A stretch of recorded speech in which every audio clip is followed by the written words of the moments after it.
Good day today. It is Russ, Lagan. I am here with the Attraction Advantage podcast. I am here with the one and only, the man otherwise known as the Bigfoot of Delaware, Frank Panunto. Thank you very much. I did shave for the occasion, but thank you so much, Russ. Shaved Bigfoot of Delaware. You know what they say about Bigfoot? Yeah. Big socks. Yeah. Lots true. of razors. Yeah. All right. So today we've got some really cool stuff going on. Frank and I are actually at a convention right now. We're in a booth affectionately called the Fishbowl. Yeah, so cool. And and we're basically swimming in the middle of this thing, which is pretty cool. I'm actually enjoying this. It's kind of fun to have people rolling around. It's got an energy to it. So I'm kind of digging that. So Frank, how you doing, buddy? I'm doing awesome, man. I mean, nothing like being at EXPCon. It's our Super Yes. Bowl, if you will, every Yes. year. You know, having over 5,000 people here and, you know, seeing friends Yeah. that you haven't seen and colleagues that you haven't seen in a while and people Yeah. pressing their nose up against the glass is pretty cool. It's been great. It's just been great reconnecting with everybody and, I couldn't be in a better mood, Russell. Well, good. I think the cool part about this Super Bowl is everybody wins. Yeah. That's a cool way to play a game, right? So with us today, we have a special guest, somebody that I had a conversation with a couple weeks, a month or two ago. Oh, God, I had the conversation with this guy, and it was one of those things you're saying, like, we talk about attraction a lot, right? Yeah. And this guy comes at me, and I'm like, wait a second, this guy's talking brokerages different than everybody else. Like, brokers are a completely different animal. So I'd like to introduce to you all Garth Ward. Garth, welcome. Hey guys, it's a pleasure to be on the podcast. A pleasure to be on the radio. I'm just hoping nobody touches the glass because I have 4 fish in here. It's going to be really bad if they start tapping on it. So now I know how the fish feel, right? You tap on it, scares the crap out of Yeah, it. that'll scare me. I know. So I'm just hoping they all keep their distance. That's all I'm All hoping right, to do. good stuff. Yeah. So today we're talking about attraction, right? And one of the things that we found is that brokerages are a completely different animal. So the fact that you have the ability to start conversations, like, give us a little bit of your background, a little bit of your history. Where do you come from, and what was your business background? Okay, so I got into the business right as soon as I could. I used to have 5 minimum wage jobs, riding a bike, taking a bus until I could afford a car. Paid for a car, quit all the jobs, had 3 months saved up, got a real estate license, quit all the jobs, hopped in. Year later, I was a homeowner. 2 years later, I was a top producer at a regional firm in Washington State. Year after that, I was headhunted by a luxury firm. Year after that, I was the #1 agent in the Seattle firm at the luxury firm. Year after that, I was the top team. Year after that, I created a brokerage of my own, built it independently. 4 years later, I had 4 offices and 137 agents. Wow. 4 offices, 137 agents. And for those of you that are just listening to this on the podcast and hearing the audio only and not seeing the visual, I think Garth is what? You're 17 now, 18 now? No. The beard changes it, but no, Yes. I'm 31 today. Did you Yes. hear the story about Leo Pareja? He's like, I grew up beard just so I didn't look like I was 12. That was He literally me. grew Yeah, up if you saw the picture, you would understand. Have you seen my original real estate photos? I legitimately look like I just started high school, and it was tough. There you go. It was tough. I swear. It was, So you're not 22. easy. Yes, now I am. Incredible accomplishment. Good. Thank you. Incredible accomplishment. That's a big deal because like when we talk about people growing brokerages, we talk to them all the time when they're looking to get out, right? Yeah. And they're looking to get out for a number of different reasons. But like the reason most of them get out is they never got to that 130 something. Yeah. They could never get there. Like getting north of 20, you kind of get kicked back into the deep zone, right? It's like you get to 20 and you're like, now I got to hire somebody to help me manage. And then you need 30 more people to cover the cost of that person. Now you're at 50 and still breaking even. And then you're like, well, I need 30 more people. I need to add a person to add 30 more people. And you end up at 130 agents and broke. Yeah, I mean, that's the thing, right? Was and a lot of that people your don't path understand. too? No, we actually good. did really, really well. So we ran the whole entire brokerage cash funded. I was fortunate enough to close a deal that was like $21.7 million. That just cash funded the brokerage. Yeah. And from that point, we ran everything bare bones. It was how do we become a luxury brokerage, give the agents that experience, Right. charge properly for profitability within the scale. Yes. And we actually stayed and maintained profitability every single month. I was getting paid. Absolutely. And the only reason we ultimately made the merge, which is a very different reason than most people, is we started getting offers to sell our brokerage, which is very odd. That's weird, right? Brokerages do not get offers to sell. hang on a And if second, you're no. listening to this, you are not worth anything if you're a brokerage owner. I promise you that. It's very unlikely. Talk to that. The misnomer of misnomers, because we hear this all the time. Well, I'm going to sell my brokerage. Well, People think they correlate the volume of sales that they're doing to what they're worth. Right. So, hey, I own a brokerage that did $50 million worth of sales. Right. How much do you want? $50 million. Right. So, Like, how much of that you keep? No. yeah. I think. I think the other thing, Garth, probably why he was so successful too is having systems. I think the American dream is to open your own brokerage, right? Yes. And then people, to your point, Yes. they don't get to the 130 because I think there's a lot of fear too. Yes. And they're There like, is. oh my God, it's growing and I can't afford to pay this. The margins are getting smaller, but I'm adding more expense. I don't really know how to do it. Yeah. And we see that all the time. Well, they associate the growth with pain because they never established those systems. And what was interesting is, even though it seems like that's a lot of growth because the average brokerage never gets past 10 agents, for me, we actually only spent 1.5 years growing. And that's the thing that I think differentiated what we did versus other people. 2.5 of those years were making sure the systems were dialed in, making sure the processes were good, making sure that the software systems were dialed, making sure that our onboarding system and our customer journey through the life cycle of the agents were dialed, making sure that the training processes were dialed, the culture of the internal software systems and the communities were dialed in. That's kind of what made the difference, I think, to scale. And what was very interesting is when we did start getting offers, for anybody that wants to know how you actually evaluate a brokerage, this is how you do it.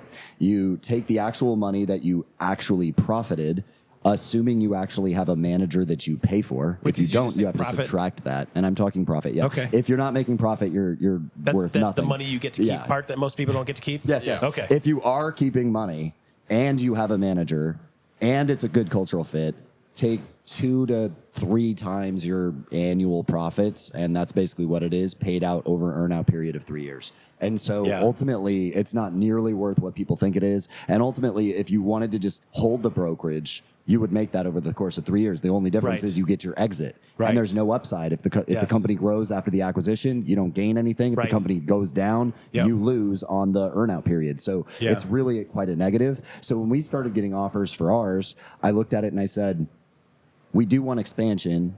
I don't want to hand over the reins. I want to continue growing. I'm a little too young to stop now. Yep.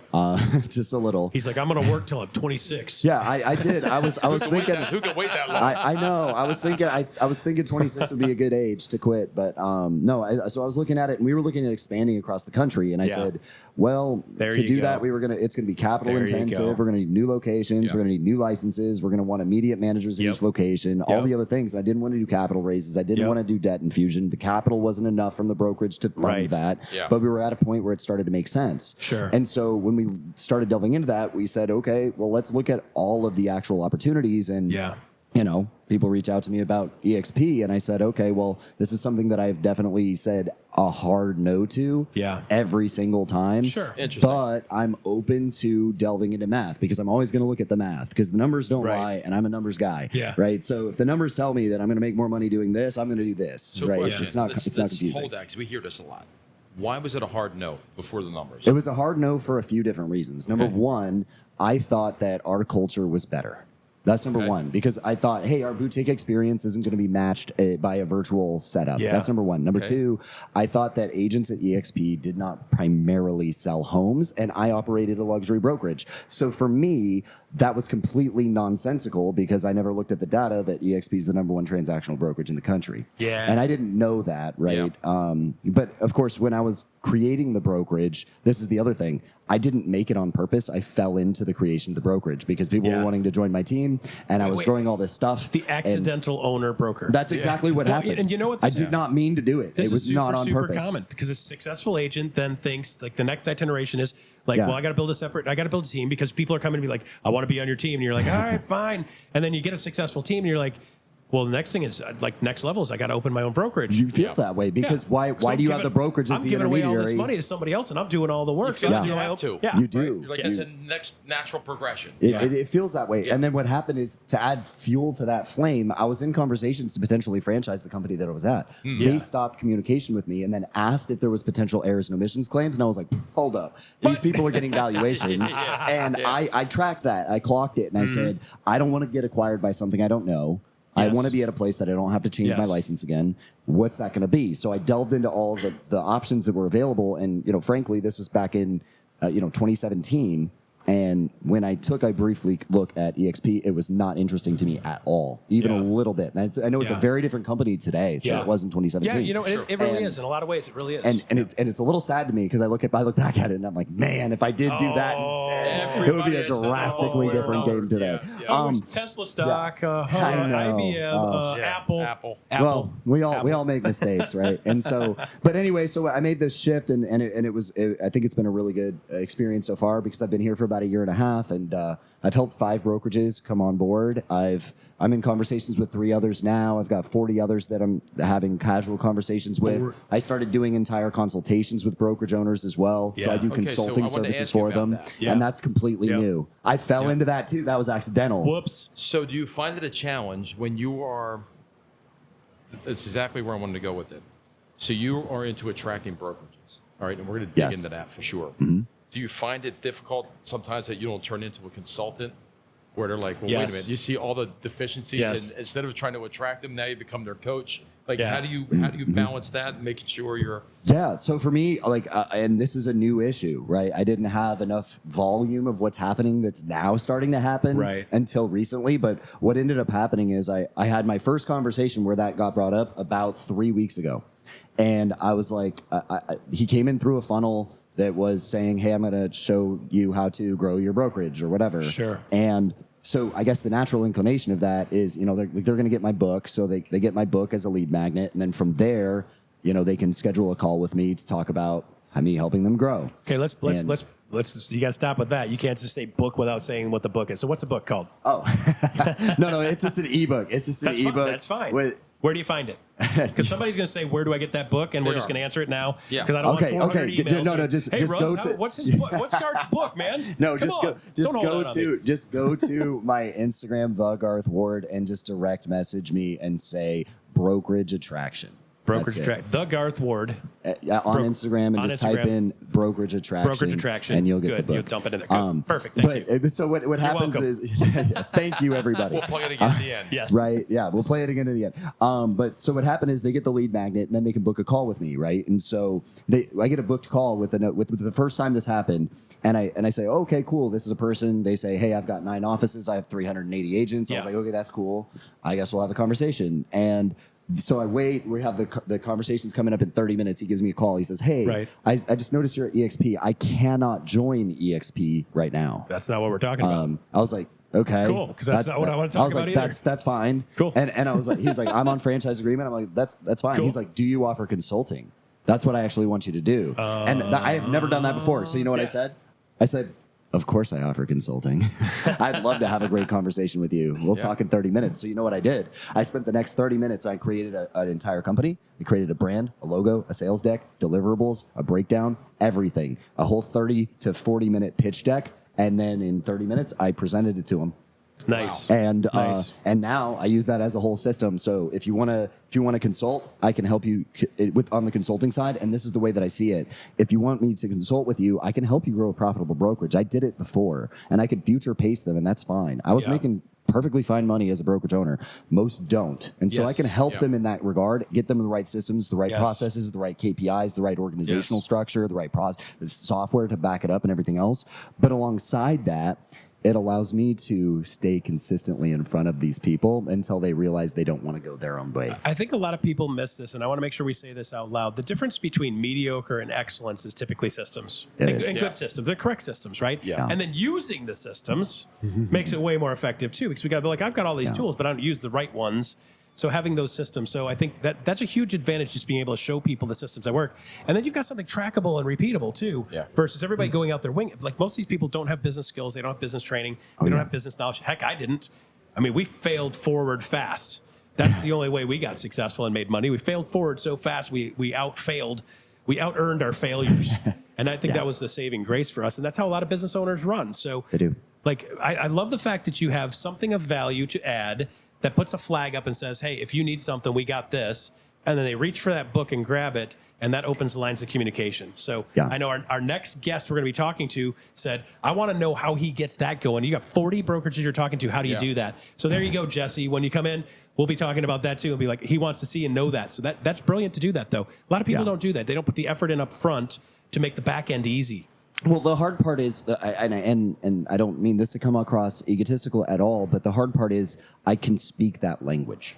Well, and that's hard to be able to adopt. It's credibility. Because when somebody has a conversation with me and they say, hey, I have this many agents, and I can say, okay, I looked at your website, you charge this. You're making this. You're math in this my head, profitable yeah. or not. Yep. You're using this system Yep. probably, or Yep. you don't have a system at all. Right. You're probably already managing it. This is the breakdown. This is what the scalability looks like, and I can future pace them.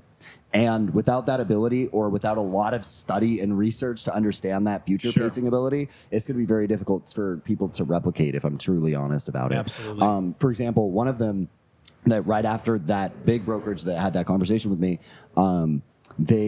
they actually, I had another one that has 4 agents, just a small little brokerage. He's owned it for like 12 years or something like that. Right. And he goes, hey, I really want to start scaling. And I said, okay, what do you do now? He's like, well, I got 4 agents, 2 of them produce. I feel like if I got to 30 agents, that would be great. I was like, that's actually the worst size you can be. Hey, how about you go back to being a single agent? You'll make more money and work less hours. That's what I told him. I was like, honestly, look, if your goal isn't to get to over 100, 150, you should not even be in the brokerage game. Yeah. You should run a team. Yeah. You should be at a brokerage. And I was like, look, but hey, if you want to hop into consulting, he's like, yeah, let's hop into what you do for consulting. So I walked him through all of it, and I said, this is what you have to do to get to 20, to 50, to 100, to 150, and that's when you're going to start to see the ability to step away and make some money. Right. And which less than 1% of brokerage owners ever get to. And so I had the heart to heart with him. I said, do you think you're the percent of a percent brokerage owner that's going to get to over 150 agents and can step away? And he's, after the whole conversation, all the things that he would have to add into his brokerage, he said, I don't think I am. Mm-hmm. And he said, you know what, I think we should delve into partnering together. Yeah. And so I gave him the breakdown of that. And he's like, I think I'm going to go with that, but I need to talk to my wife first. And I was like, okay, that's fine. But that's the way those conversations are starting to go. It's just lead with value that they actually care about, and then offer the opportunity. It's funny that most people don't know how to run a team either. But that's a whole different conversation for sure. So let me ask you something. Yeah. Clearly, you're a guy with a plan, with vision. You know where you want to go. As it comes to attracting brokerages, do you have an idea of? Obviously, you have a system, but do you have an idea of what 2025 is going to look like for you? And are you strategizing specifically on how many you want to speak to, or what does that look like? So you can share that with the people. Yeah.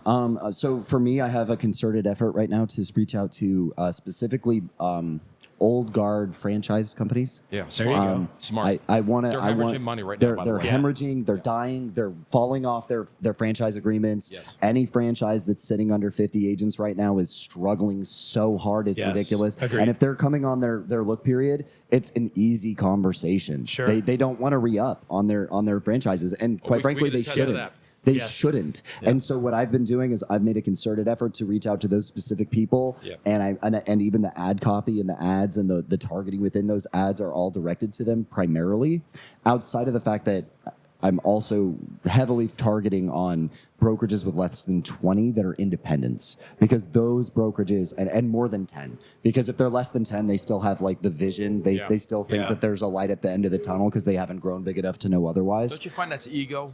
No, it's ego. And see, the thing is I had ego. You know what? I probably still do a little bit. Healthy. You can't build a business without it. You can't build a business without it. So ego is not a bad thing, because you got to have healthy ego. But you got to have ego that doesn't stop you from doing things that are making sense, right? Yeah. If it's driving you off a cliff and sinking your boat, and you're like, I'm going down with the ship, that's stupid. Well, that's why you I was don't have trying to to go down drive with the ship. I try to have that conversation. If I'm speaking to a Garth, and I can tell it's an ego issue that they don't want to make that move because they feel like they failed. Yeah. So I was like, no, you built this beautiful thing. Yeah. Now we're going to put it on a platform to even get bigger. Yeah. Well, I mean, why did you build it in the first place? That. Right? Yeah. Like again, I didn't start my brokerage because I had this love for brokerage ownership. I did it because I wanted to have bigger impact. I had all these agents that wanted to learn from me. So I said, okay, let me just figure out a way that I can help these agents more, let them retain more of their stuff, maybe give them a little better platform. Brilliant. So when you really delve into the EXP platform versus what any independent's doing, what any franchises are doing, there's a reason why the franchises models are trying to pivot into different processes that EXP is offering now. And they're starting to roll it out now, by the way. You guys are going to start seeing that. Yeah. Already have. Beautiful. Yeah. And to me, anybody who looks at inwardly and says, why did you start it? If it was for any reason other than yourself, it was actually for the help of your agents. Yep. If you look at it without ego, you will then find there is no reason not to merge with EXP. You keep your Agreed. brand, you keep your image, you keep your ability to grow, you maintain, and you increase your legal representation, which is very important You today. lose what? You lose the liability of that. You lose your overhead. Yeah. You lose a lot of that operational drag that now allows you to actually focus on the things that you got into it for in the first place, which was mentorship, training, expansion, right? People don't start a brokerage because they want to stay small. All right, so hey guys, we're doing speed podcast today, so we're back to back. Garth Ward, that is absolutely fantastic. That's a great spot to end it at. And here's what I'm thinking, Frank. Let's go maybe like round two. I want to get into a longer version with you and really kind of dig into the conversations and like let's establish some recipe steps on how to move forward with that kind of stuff. There's tons of people out there that need something right now. The stuff's not working the way they anticipated. It's not working and serving their family like the way they wanted it to originally. So now's the time to start making some of those shifts. So I appreciate the tip of the spear on that. So thank you very much for that today. Thanks for coming out to the podcast. Thank you for attending Attraction Advantage. And if you guys like that, don't hesitate to like us and subscribe to us. Make sure you put us on your list and the book. The book. Go to the Garth Ward at Instagram. Just direct message me. All right. I'll there you go. Continued success. All right. Man. Great there job. you go. With that, Great we're job. out. Thank you guys. You guys have a good one.